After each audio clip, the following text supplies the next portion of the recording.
2021년 1월 27일 수요일 오늘의 말씀을 함께 나누도록 하겠습니다. 오늘 말씀의 제목은 닫힌 성전의 문입니다.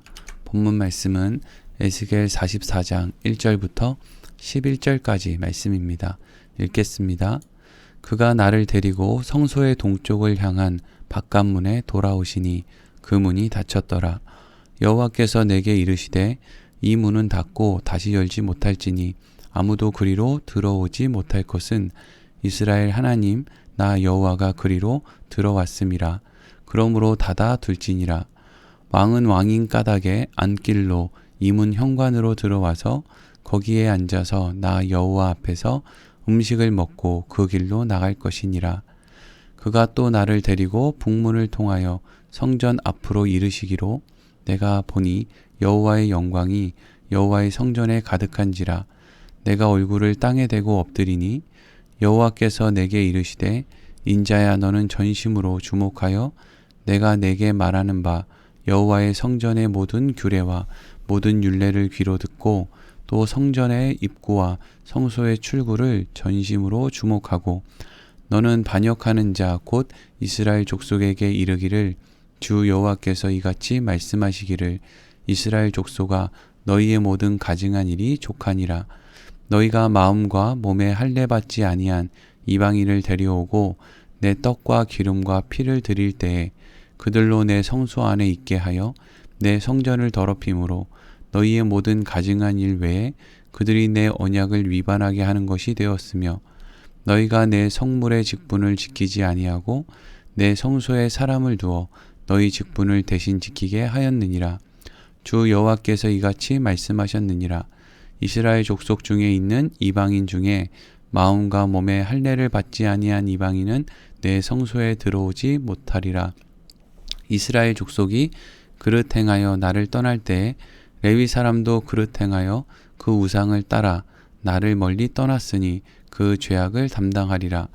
그러나 그들이 내 성소에서 수종들어 성전 문을 맡을 것이며 성전에서 수종들어 백성의 번제의 희생물과 다른 희생물을 잡아 백성 앞에 서서 수종들게 되리라. 아멘. 지난 시간 우리는 동쪽으로 향해 열린 문 앞에 서 있었던 에스겔 선지자가 여호와의 영광이 동쪽에서부터 오는 것을 목격하는 장면을 함께 나누었습니다.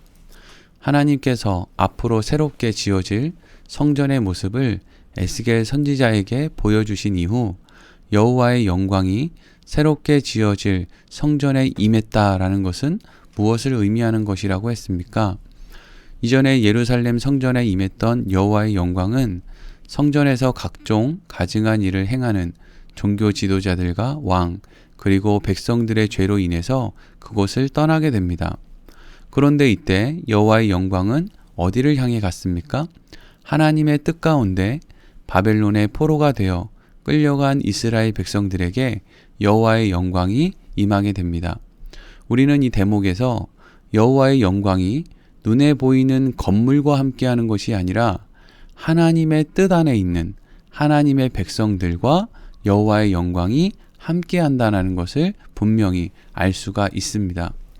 그렇기 때문에 새롭게 지어질 성전에 여호와의 영광이 다시금 임하게 된다는 것은 무엇을 의미하는 것입니까? 새롭게 지어질 성전에 하나님의 뜻 안에 있는 하나님의 백성들이 여호와의 영광과 함께 돌아와 그곳에 머물게 될 것임을 의미하는 것으로 우리는 볼 수 있습니다. 그리고 오늘 본문의 말씀은 이렇게 이어지게 됩니다. 오늘 1절과 2절 말씀입니다. 그가 나를 데리고 성소의 동쪽을 향한 바깥문에 돌아오시니 그 문이 닫혔더라. 여호와께서 내게 이르시되 이 문은 닫고 다시 열지 못할지니 아무도 그리로 들어오지 못할 것은 이스라엘 하나님 나 여호와가 그리로 들어왔음이라. 그러므로 닫아 둘지니라. 아멘. 하나님께서 새롭게 지으실 성전에 여호와의 영광이 동쪽에서부터 돌아와 성전에 임한 이후에 성전의 문이 닫혀버렸습니다. 왜 여호와의 영광이 성전에 임한 이후 성전의 문은 닫혀버린 것일까요? 우리는 열린 문을 좋아합니다. 성전의 문이 열려있길 원하고 교회의 문도 열려있기를 원합니다. 구원의 문도 늘 열려있기를 원합니다. 그런데 왜 여호와의 영광이 이제 임재한 성전의 문은 닫혀버린 것이겠습니까? 하나님께서는 성전의 문이 닫힐 수밖에 없는 이유를 이렇게 설명해 주셨습니다. 이 문이 닫히고 다시 열리지 않아 그곳으로 들어오지 못할 것은 나 여호와가 그리로 들어왔습니다. 라고 말씀하셨습니다. 이 말은 쉽게 말하면 하나님께서 성전을 새롭게 지으시고 그 성전에 여호와의 영광을 가득하게 해 놓았기 때문에 문을 닫아 놓았다는 말과 같습니다.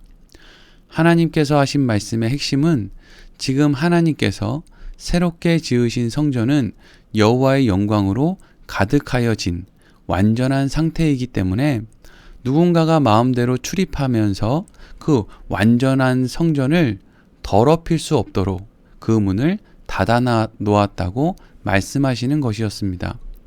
하나님께서는 새롭게 지으실 성전이 이전의 예루살렘 성전과 같이 더럽혀지는 것을 원치 않으시는 것이었습니다. 그런데 하나님께서 분명히 성전의 문을 닫아 놓으셨다고 말씀하신 이후에 곧바로 이어지는 말씀에서 성전을 출입할 수 있는 사람들에 대한 말씀이 이어집니다. 오늘 3절 말씀입니다. 왕은 왕인 까닭에 안길로 이 문 현관으로 들어와서 거기에 앉아서 나 여호와 앞에서 음식을 먹고 그 길로 나갈 것이니라. 아멘. 하나님께서는 성전의 문이 닫혀서 아무나 성전을 출입할 수 없다고 말씀하셨지만 왕은 성전에 출입할 수 있고 또 하나님 앞에서 음식도 먹을 수 있다라고 말씀하셨습니다.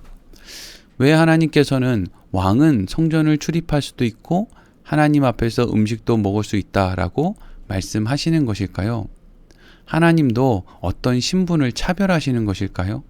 그렇지 않습니다.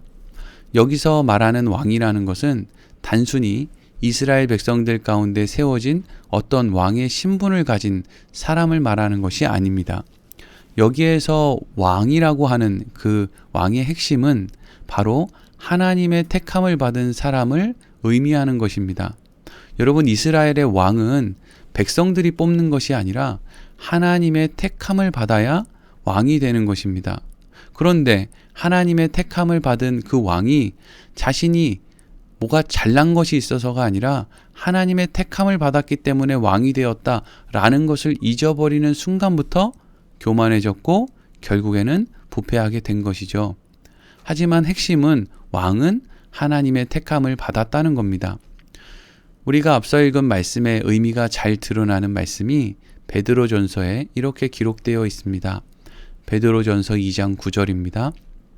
그러나 너희는 택하신 족속이요 왕같은 제사장들이요 거룩한 나라요 그의 소유가 된 백성이니 이는 너희를 어두운 데서 불러내어 그의 기이한 빛에 들어가게 하시니에 아름다운 덕을 선포하게 하려 하심이라. 아멘. 결국 하나님께서 여호와의 영광으로 가득한 성전에 출입할 수 있는 자가 누구라고 말씀하시는 것입니까? 그것은 하나님의 택함을 받아 온전한 왕이기도 하고 또 온전한 제사장이기도 한 자들만 성전에 출입할 수 있다고 말씀하시는 것입니다. 여러분, 그렇다면 우리는 왜 온전한 왕이 되었고 또 온전한 제사장이 되었습니까? 그것은 우리가 하나님의 택하신 가운데 하나님의 자녀가 되었기 때문입니다. 하나님의 자녀가 되었다는 것은 하나님의 아들이신 예수 그리스도와 같은 자리에 있게 되었다는 것을 의미합니다. 예수님은 온전한 왕이시자 온전한 제사장이십니다. 그렇기 때문에 우리도 예수님과 같은 하나님 앞에서 하나님의 자녀된 자들로 온전한 왕이자 온전한 제사장이 될 수 있는 것입니다. 그리고 이어지는 말씀에서 하나님께서 성전을 닫아두실 수밖에 없었던 이유와 그곳을 하나님의 택함을 받은 사람들만이 출입할 수밖에 없는 이유에 대해서 더 구체적으로 설명하는 것을 볼 수 있습니다. 4절부터 6절까지 말씀입니다. 그가 또 나를 데리고 북문을 통하여 성전 앞에 이르시기로 내가 보니 여호와의 영광이 여호와의 성전에 가득한지라 내가 얼굴을 땅에 대고 엎드리니 여호와께서 내게 이르시되 인자야 너는 전심으로 주목하여 내가 내게 말하는 바 여호와의 성전의 모든 규례와 모든 율례를 귀로 듣고 또 성전의 입구와 성소의 출구를 전심으로 주목하고 너는 반역하는 자 곧 이스라엘 족속에게 이르기를 주 여호와께서 이같이 말씀하시기를 이스라엘 족속아 너희의 모든 가증한 일이 족하니라. 아멘. 하나님께서는 에스겔 선지자에게 여호와의 성전에서 지킬 모든 규례와 율례를 말씀해 주셨습니다.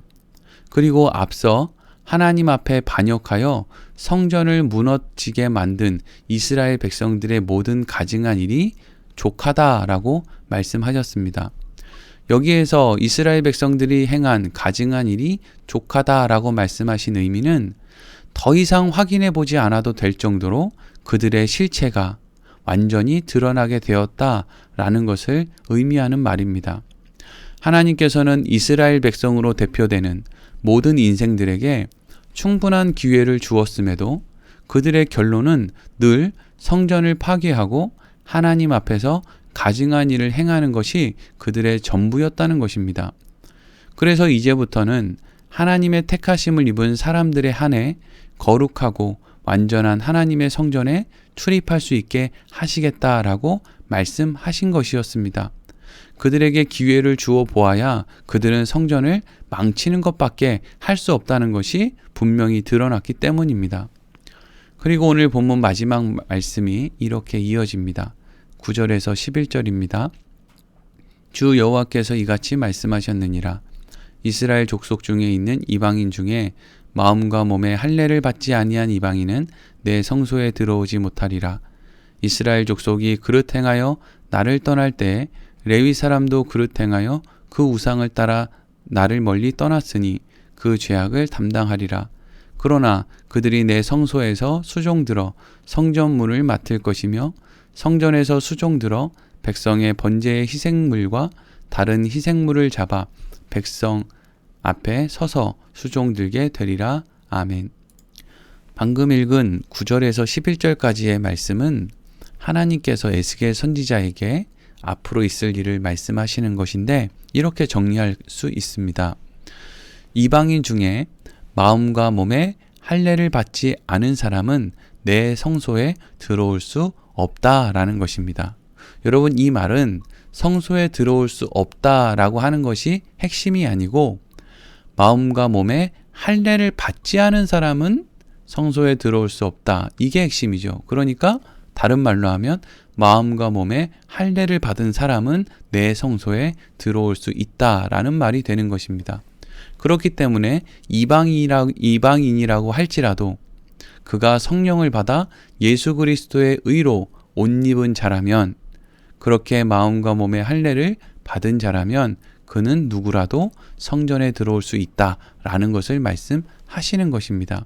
그리고 이스라엘 족속이 과거 그릇된 행동을 하여 우상을 따라 하나님을 떠났지만 그들이 다시금 회복될 것이고 하나님의 성전에서 수종들게 될 것이다 라는 것을 말하고 있습니다. 여러분, 하나님 앞에 그릇 행하여 하나님을 떠난 자들이 어떻게 회복되고 하나님의 성전에서 수종드는 일까지 할 수 있는 그런 일이 가능한 것입니까?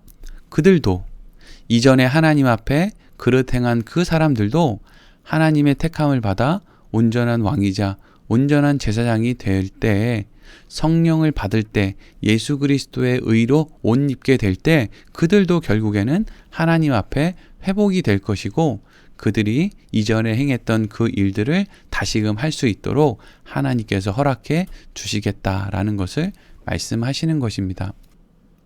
사랑하는 성도 여러분, 하나님께서는 모든 인간의 분명한 한계를 알고 계십니다. 그래서 하나님께서는 먼저 모든 인생들에게 충분한 기회를 허락하십니다. 그리고 그 인생의 기회 가운데 모든 인생들은 자신의 한계를 인정하지 못하고 최선을 다해 반복되는 삶을 살다가 결국 사망에 이르게 됩니다. 그러나 하나님께서 은혜를 베풀어 주시는 인생들이 있는데 이들은 그들의 한계를 깨닫고 예수 그리스도 앞으로 나오게 되는 사람들입니다.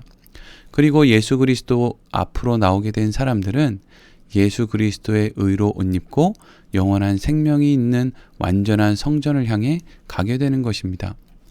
그런데 중요한 것은 이러한 하나님의 은혜가 모든 사람들에게 허락되지 않는다는 것입니다. 그렇기 때문에 성경은 하나님의 은혜 안에 있는 사람들이 복이 있다고 말합니다. 그러나 우리가 분명히 알아야 할 것은 하나님께서는 하나님의 은혜를 입어 영원한 생명이 있는 완전한 성전으로 부르심을 받은 자들의 인생을 좁은 길로 인도하신다는 것입니다. 그래서 오직 하나님의 은혜를 입은 사람 외에 영원한 생명이 있는 완전한 성전으로 부르심을 받는 것을 완강하게 거부하게 되는 것입니다. 누가 좁은 길로 향해 가는 삶을 좋아하겠습니까? 오직 하나님의 택함을 받은 하나님의 은혜를 입은 사람만이 좁은 길로 향해 가는 것입니다. 사랑하는 성도 여러분, 하나님의 나라, 완전한 성전, 영원한 생명을 알지 못하는 사람들은 자신들의 눈앞에 있는 작은 보물에 취해 자신들의 눈앞에 있는 조금 더 넓은 길로 가기 위해 영원한 생명을 헌식작처럼 여길 것입니다. 그러나 하나님께서는 영원한 성전, 영원한 생명이 있는 자리를 향해 가는 사람들은 그들의 결정에 따라 작은 보물을 향해 또 넓은 길로 향해 가는 것을 막으실 것입니다. 여러분들은 지금 어디에 있습니까? 더 많은 보물을 얻지 못해서, 더 넓은 길로 가지 못해서 답답해하고 있습니까? 여러분, 어떻게 하겠습니까? 그것은 여러분들이 오직 예수님만 바라보라고 하는, 오직 좁은 길에 서 있으라고 하는 하나님의 은혜의 자리에 있기 때문에 여러분들에게 허락되는 것입니다. 여러분들이 지금 무엇을 하고 있는지, 지금 어떤 자리에 서 있는지가 여러분들의 신분을 보여주는 것입니다. 오늘 말씀을 마치도록 하겠습니다.